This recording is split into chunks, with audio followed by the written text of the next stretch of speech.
நம்முடைய பிதாவாகிய தேவனாலும் கர்த்தராகிய இயேசுவினாலும் பரிசுத்த ஆவியினாலும் உங்களுக்கு கிருபையும் சமாதானமும் ஆசீர்வாதமும் உண்டாவதாக. கனம் பண்ணும் கர்த்தர் என்கிற தலைப்பில் கர்த்தருடைய வார்த்தையை தொடர்ந்து தியானித்து கொண்டிருக்கிறோம்.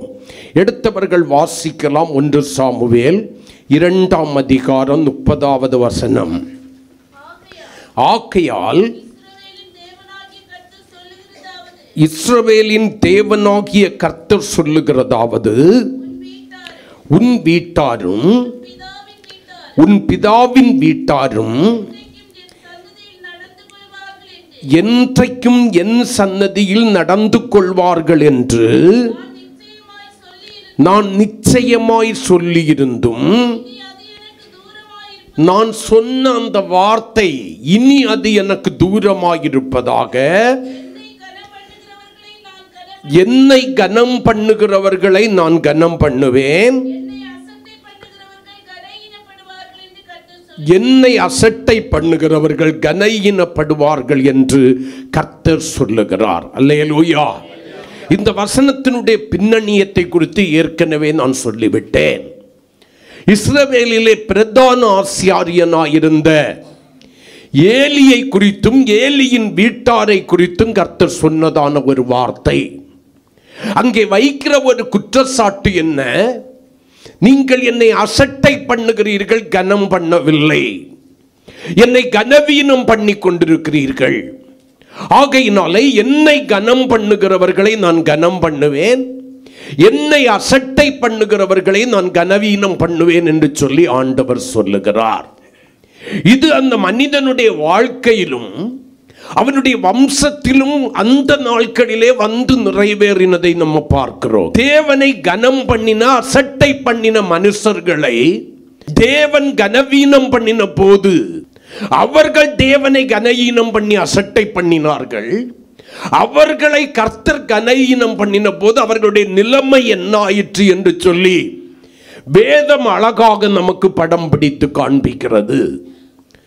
மல்கியாவின் புஸ்தகம் 1ஆம் அதிகாரம் 6வது வசனத்தில், நான் பிதாவானால் என் கனம் எங்கே என்று சொல்லி ஆண்டவர் நம்மை பார்த்து கேட்கிறார். 2 பகுதிகளிலும் பார்த்தீர்களேயானால் ஆசாரியர்களை பார்த்து கேட்கிறார். இது தேவனுடைய ஊழியக்காரர்களாகிய ஆசாரியர்கள் என்று மட்டும் நம்ம எடுத்துக்கொள்ள முடியாது. ஆமென் சொல்லுங்களேன். அல்லேலூயா.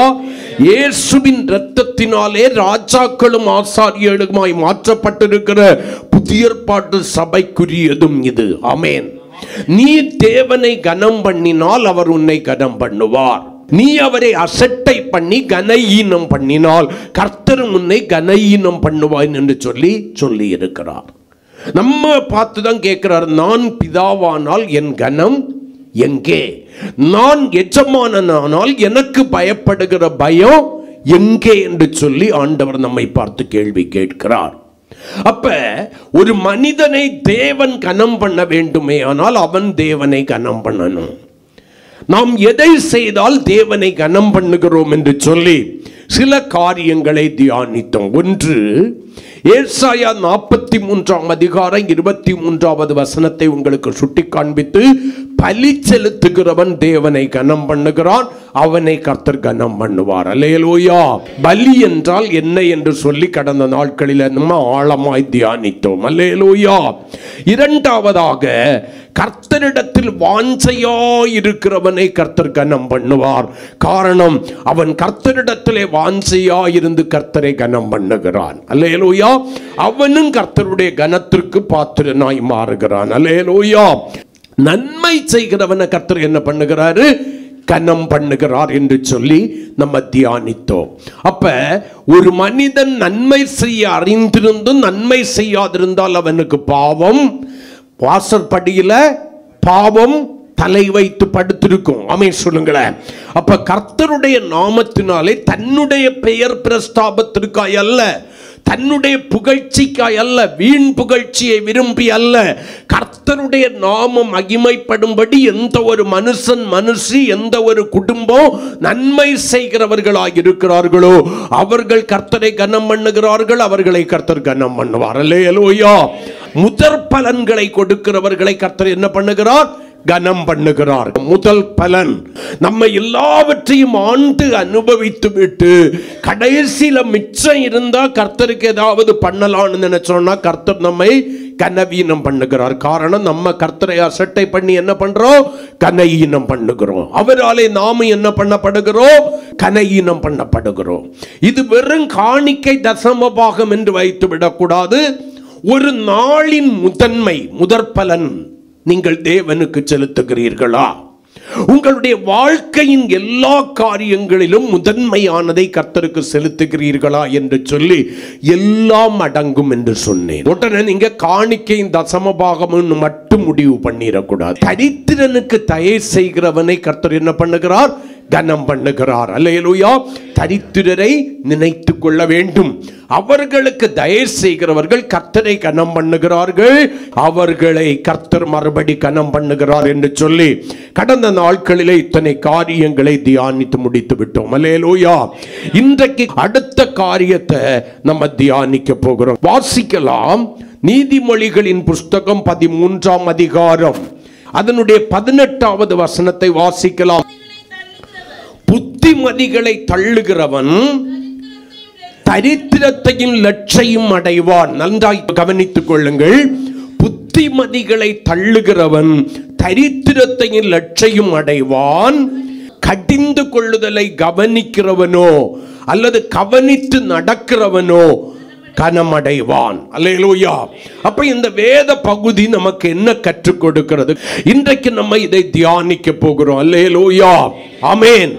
தேவனுடைய கடிந்து கொள்ளுதலின் வார்த்தைக்கு, தேவனுடைய மனுஷனுடைய கடிந்து கொள்ளுதலின் வார்த்தைக்கு, அபிஷேகம் பெற்ற தேவ பிள்ளைகளுடைய கடிந்து கொள்ளுதலின் வார்த்தைக்கு தன்னுடைய செவியை விலக்காதபடி தன்னுடைய செவியை சாய்த்து அதை கை கொண்டு தன்னுடைய வாழ்க்கையை சீர்படுத்தி வாழுகிறவர்கள் யாரோ அவர்கள் கர்த்தராலே கனம் பண்ணப்படுகிறார்கள். அல்லேலூயா.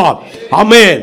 சில வருடங்களுக்கு முன்பு ஒரு 75 to 80 வயசு இருக்கும் ஒரு முதிர்ந்த போதகரை நான் சந்தித்தேன். அவருடையதான சபையிலே நான் நற்செய்தி கூட்டத்திற்காக அழைக்கப்பட்டிருந்தேன். கர்த்தருக்கு ஸ்தோத்திரம். அந்த நற்செய்தி கூட்டம் முடிந்து நாங்கள் ஓய்வில் இருக்கிறதான வேளையில் அநேக காரியங்களை தன்னுடைய அனுபவங்களை குறித்து அவர் பகிர்ந்து கொள்வார். அந்த தேவனுடைய மனுஷன் என்னை பார்த்து ஒரு காரியம் சொன்னார். அப்பொழுது நான் சபை இல்லை, இவாஞ்சலிஸ்ட், சுவிசேஷ ஊழியங்களை செய்து கொண்டிருக்கிறேன். அந்த தேவனுடைய மனுஷன் என்னை பார்த்து ஒரு வார்த்தை இப்படியாக சொன்னார். அது என்ன வார்த்தை? ஒரு காலத்துல பாஸ்டர் கடிந்து கொண்டால் ஜனங்கள் தேவனுக்கு நேராய் திரும்பி தங்களை சீர்படுத்திக் கொண்டு சபையிலே இருந்தார்கள். அல்லேலூயா. இன்றைக்கு காலம் மாறிவிட்டது. ஜனங்களை கடிந்து கொண்டோமே ஆனால் அவர்கள் மாற்று சபையை தேடி விலகி ஓடுகிற காலம் இது. உங்களுக்கு புரிஞ்சிருக்கும்னு நினைக்கிறேன். அவர் சொன்னது இவ்வளவுதான். கர்த்தருக்கு ஸ்தோத்திரம். அதை நான் சாட்டா சொல்றேன். ஒரு நாளிலே கடிந்து கொள்ளுதலுக்கு செவியை சாய்த்து மனம் திரும்பினார்கள். இன்றைக்கு கடிந்து கொண்டால் உடனே மாற்று சபையை தேடுகிறார்கள். அருமையான தேவனுடைய பிள்ளையே, தேவன் யாரை நேசிக்கிறார்களோ அவர்களை தான் கடிந்து கொள்கிறார். எதற்காக கடிந்து கொள்கிறார்? நீங்கள் சீர்பட வேண்டும் என்பதற்காக, சில காரியங்களிலே குணப்பட வேண்டும் என்பதற்காக, தேவனுக்கு பிரியமானவர்களாய் வாழ வேண்டும் என்பதற்காக, அன்புடன் சத்தியத்தை கை கொண்டு தலையாகிய கிறிஸ்துவுக்குள் எல்லாவற்றிலும் வளருகிற சபையாய் நீங்கள் இருக்க வேண்டும் என்பதற்காக தான் தேவன் என்ன பண்ணுகிறார்? உங்களை கடிந்து கொள்கிறார். அப்ப உங்க மேல அன்பு வைத்து உங்களை கடிந்து கொண்டு உங்களை நல்வழிப்படுத்த தேவன் வேத வசனத்தின் மூலமாகவோ, ஒரு தரிசனத்தின் மூலமாகவோ, சொப்பனத்தின் மூலமாகவோ, வார்த்தையின் மூலமாகவோ, அல்லது இன்னொரு தேவ பிள்ளைக்குள்ளாய்